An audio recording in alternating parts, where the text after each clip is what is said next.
تو بڑے بھائی نے کہا کہ آقا جب ہم فیصلہ کر رہے تھے اس وقت آپ تشریف فرما نہیں تھے. ہم نے جب ہمارے ماں باپ دونوں حیات میں تھے تو ہم نے یہ فیصلہ کیا تھا کہ باپ میرے پاس رہے و ماں آپ کے پاس رہے، چھوٹے بھائی کے پاس رہے. خوش قسمتی کے ساتھ میرا قسمت اچھا تھا. جب یہ لوگ علیحدہ ہو گئے، ہم لوگ بعد از علیحدگی کے تیسرے مہینے میں والد گرامی کا انتقال ہو گیا و میں اس چیز سے آزاد ہو گیا.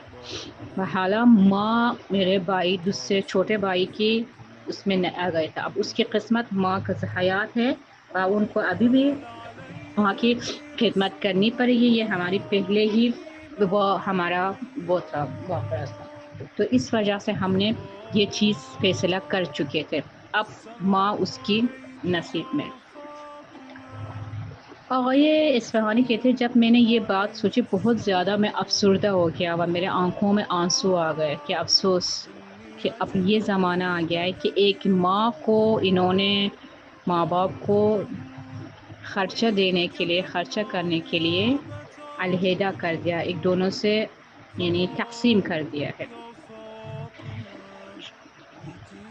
قال رسول اللہ صلی اللہ علیہ وآلہ وسلم نے فرمایا کہ ہر کس جو بھی اپنے ماں باپ کی طرف ایک دفعہ دیکھے اس کو ایک حج کی ثواب ملے گا. کون سے والا حج؟ میرے اور آپ کے حج نہیں، وہ حج کا ثواب جو رسول اللہ صلی اللہ علیہ وسلم نے کیا ہے، اس حج کا ثواب ملے گا. کسی نے رسول اللہ سے پوچھے ہے یا رسول اللہ اگر میں دن میں 100 دفعہ اپنے ماں باپ کی طرف دیکھوں خشوع کے ساتھ، خوشنودی کے ساتھ یعنی محبت کے ساتھ، تو مجھے 100 دفعہ حج کا ثواب ملے گا؟ تو رسول اللہ نے فرمایا جی اگر آپ 10,000 مرتبہ محبت کے ساتھ شفقت کے ساتھ اپنے ماں باپ کی طرف دیکھو گے تو آپ کو اتنا ہی ثواب حاصل ہوگی.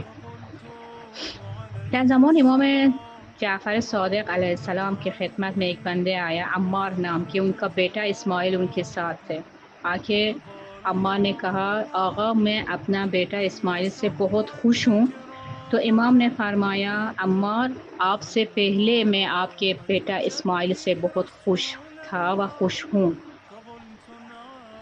تو پھر عمار نے کہا آقا یہ میرا بیٹا اسماعیل میرا بہت زیادہ خدمت کرتا ہے، میرا خیال رکھتا ہے، میں دل و جان سے اس سے راضی ہوں.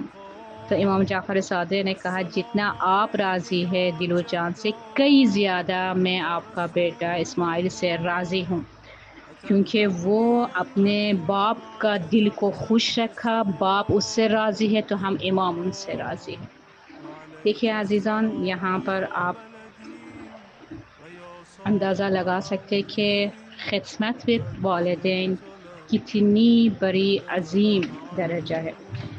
اس کے لیے جس طرح فاطمہ الزہرا سلام اللہ علیہا اپنے بچوں کے ساتھ شفقت کے ساتھ پیش آتے تھے بچپنی میں، ہمیں بھی اپنے بچوں کے ساتھ اسی طرح شفقت کے ساتھ پیش آنا چاہیے. دیکھیے جب ہم حدیث قصہ پڑھتے ہیں، جب امام حسین علیہ السلام تشریف لاتے ہیں تو امام حسین کے لیے بھی حضرت زہرا نے بہت خوبصورت لہجہ شیرین استعمال فرمایا. اب اسی طرح ہم آگے جاتے تو دیکھتے ہیں کہ حدیث قصہ میں خود رسول اللہ صلی اللہ علیہ وسلم جب معلوم ہوتا ہے کہ حسن تشریف لائے تو حسن کے لیے بھی اتنا ہی خوبصورت انداز انہوں نے استعمال فرمایا تھا. و امام حسین علیہ السلام کے لیے بھی انہوں نے بہت خوبصورت لہجہ شیرین استعمال فرمایا. انہوں نے حتیٰ کہ رسول اللہ امام حسین کے بارے میں یہ بھی بتایا کہ یہ میری امت کا شفاعت کرنے والا ہے. یہاں پر امام نے یہ چیز فرمایا. حدیث قصہ میں باپ کا شفقت مہربانی، اولاد کے ساتھ ماں کس طرح پیش آتے ہیں و اولاد ماں کی طرف کس طرح شفقت کے ساتھ محبت کے ساتھ پیش آئیں، اور یہاں پر میاں بیوی کا بھی انداز کے بارے میں بتایا ہے. و اس کے علاوہ حدیث قصہ میں جو میں انشاءاللہ بعد میں آپ لوگوں کی خدمت میں ذکر کروں گی، جو مین مقصد ہے حدیث قصہ و بہترین پیغام ہے حدیث قصہ کی، وہ میں آپ لوگوں کے خدمت میں انشاءاللہ آہستہ آہستہ عرض کروں. روایت ہمیں کہتے ہیں کہ آپ اپنے بچوں کے ساتھ عہد وفا کرو. یہاں پر حدیث میں موجود ہے جو نماز پڑھنے والے روزے پڑھنے والوں کی اس میں نہیں جاؤ، کیونکہ نماز پڑھنے والے کو عادت ہوتی ہے، ہر کوئی نماز پڑھ لیتے ہیں، روزہ رکھ کر لیتے ہیں. لیکن اگر آپ جاننا چاہتے ہو کہ وہ شخص کی شخصیت کیا ہے، دیکھیں کہ آیا وہ شخص با وفا ہے یا نہیں ہے. بچے کو با وفا یا بے وفا پالنے کا یعنی رشد جو ہوتا ہے بچہ، با وفا بچہ یا رشد ہوتا ہے یا بے وفا رشد ہو جاتا ہے، اس کا کردار بھی ماں باپ ہے. تو کہتے ہیں کہ جب آپ اپنے بچوں کے ساتھ وفا کرو، ماں نے کیا یا باپ نے جب کوئی وعدہ کیا تو اس وعدے پر وفا کرو. دیکھیں عزیزان، کربلا میں ایک ہی عباس تھے جو حسین کے ساتھ وفا کیا، لیکن یوسف کے ساتھ 10 بھائی تھے، 10 کے 10 بے وفا نکلے. ایسا بھی ہو جاتا ہے. یعنی بچوں پہ اثر آتا ہے ہمارے اپنی ہی کردار کی وجہ سے. تو ہمیشہ یاد رکھے جب آپ لوگ عہد کرو، وعدہ کرو بچوں کے ساتھ، ماں ہو یا باپ، سب سے پہلے ان کی وفا کو حتماً جو ہے وہ وفا کیا جائے، عہد کو وفا کیا جائے. اور یہ بہاؤالدینی فرماتے ہیں کہ جب میں نے اکثر لوگوں کو کامیاب دیکھا، جن لوگوں کو بھی میں نے کامیاب دیکھا، ان کا پیچھے ماں باپ کی دعاؤں کا صلہ تھی. اب جن لوگوں کو جب میں نے ناکام دیکھا، پریشانی دیکھا، ان کی وجہ یہ ہے کہ ماں باپ کے دل میں بچوں کے لیے ناراضگی کہیں نہ کہیں کونوں پہ موجود ہوتی ہے.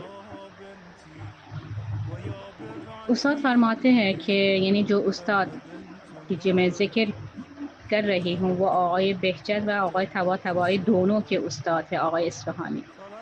آقای اصفہانی فرماتے کہ ایک شخص پریشانی کی حالت میں میرے پاس آیا و مجھ سے کہا تھا کہ آقا میں بہت زیادہ پریشان ہوں، بالخصوص مالی حالات کی وجہ سے سکون میری زندگی میں نہیں ہے، رکاوٹیں آتے ہی جاتے، جس چیز کو میں ہاتھ ڈالوں وہی چیز خراب ہو جاتا ہے، میں کیا کروں آقا میری مدد فرمائیں. آقا نے ان سے کہا کہ تم حق الناس، دیکھیں حق الناس بھی بہت زیادہ ضروری ہے انسان عزیزان. حق الناس آپ کی غرض میں تو نہیں ہے. انہوں نے کہا نا آپ قرآن پہ ہاتھ رکھوا دیں، میں نے کسی کا کوئی حق نہیں کھایا، میں نے کسی کے ساتھ ناانصافی نہیں کی. تو کیا صلح رحمی کرتے ہو آپ؟ تو کہ جتنا حد امکان ہے، ممکن ہے، میں اپنے رشتہ داروں کا بہت خیال رکھتا ہوں، حتیٰ کہ میرے ہاتھ خالی ہی کیوں نہ ہو. پھر آقا نے فرمایا ماں باپ آپ سے خوش ہے؟ تو کہہ کہ آقا ماں باپ بھی مجھ سے ہمیشہ خوش رہا ہے و الحمدللہ خوش ہے. کبھی ایسی میں نے فیل نہیں کیا کہ مثلا ماں باپ مجھ سے ناراض ہو. تو انہوں نے کہا تھا تو پھر بھی سوچ لو کہیں ایسا نہ ہو کہ کہیں نہ کہیں ماں سے ساتھ باپ کے ساتھ کوئی ٹوٹی ہوئی ہوگی، وہ آپ نے معافی نہیں مانگی ہوگی. تو انہوں نے سوچتے رہے پھر اس بندے خدا نے کہا کہ جی آقا یاد ہے ایک دفعہ میری ماں میری بیوی کے ساتھ بحث چل رہی تھی، حالانکہ میری بیوی کی کوئی قصور نہیں تھی. میں نے اپنی ماں کو کہا تو آپ کیوں اتنا شور کرتی ہیں، کیوں آپ ہر چیز کو اتنے بڑے ایشو بنا لیتی ہو. بس میں نے یہ لفظ کہہ دیا، کہنے کے بعد میرے ماں نے کوئی جواب نہیں دیا، آنکھوں میں آنسو بھری اپنے کمرے میں چلی گئی تھی. بس مجھے یہ یاد ہے کہ میں نے ایک لفظ ایسے ہی ماں کو کہا تھا. آقا اصفہانی نے کہا نا فوراً جاؤ اپنے ماں کے قدموں میں گر جاؤ، ان کے ہاتھوں کو بوسہ دو، اگر ممکن ہے کر سکتے ہو ان کو پیروں کو چومو، بوسہ دے دو و ان سے باقاعدہ کھلے الفاظ میں بول دو کہ اس دن آپ کا دل میں نے دکھایا تھا، اس کی وجہ سے میں آپ کو معافی مانگنا چاہتا ہوں. کھلم الفاظ میں کہہ دو، اپنے الفاظ میں، و اس دن کا بھی یاد دلا دو جس دن تو آپ نے یہ حرکت اپنے ماں کے ساتھ کی. وہ شخص آقا کے کہنا مانی و گئے، گھر جا کے اپنے ماں کے قدموں کو بوسہ دیا، ہاتھوں کو بیسا دیا و باقاعدہ ماں سے معافی مانگی. ماں نے کہا کہ وہ دن تو میں بھول گیا تھا، لیکن آپ کا یہ جو معافی کا طریقہ جو تھا وہ تو اس وقت جو میرے آنکھوں میں آنسو تھا وہ دکھ کا آنسو تھا، جو ان کی بیوی کے سامنے آپ نے مجھے ذلیل و خوار کیا تھا، مجھے بہت شرمندگی فیل ہوئی تھی کہ آج جو معافی تم نے مانگا ہے میرے دل کو آپ نے جنت کی برابر بڑا کر دیا۔ وہ بندے خدا کہتے کہ آقا کے پاس گئے، وہ آقا سے کہنے لگے کہ آقا آپ کا یہ انداز مجھے بہت اچھا لگا، جب سے میں نے یہ قدم بوسی کی ماں کی تو میرے زندگی میں خود بہت سے آسانیاں آنا شروع ہو گیا اور میں بہت مطمئن ہوں، اطمینان سے ہوں اور بہت سکون سے ہوں۔ دیکھیے احترام بے والدین کتنا اہمیت ہے، کتنا ضروری ہے، یہ خود حدیث قصہ ہمیں بتا دیتے ہیں۔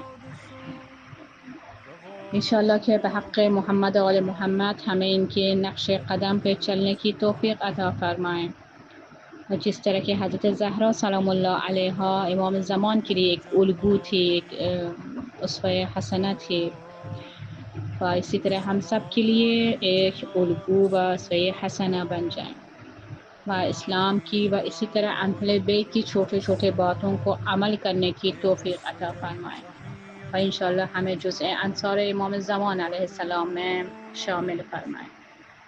اللہم صلی علی محمد و آل محمد و عجل فرجہم۔ باقی لیکچر انشاءاللہ ہفتے بعد۔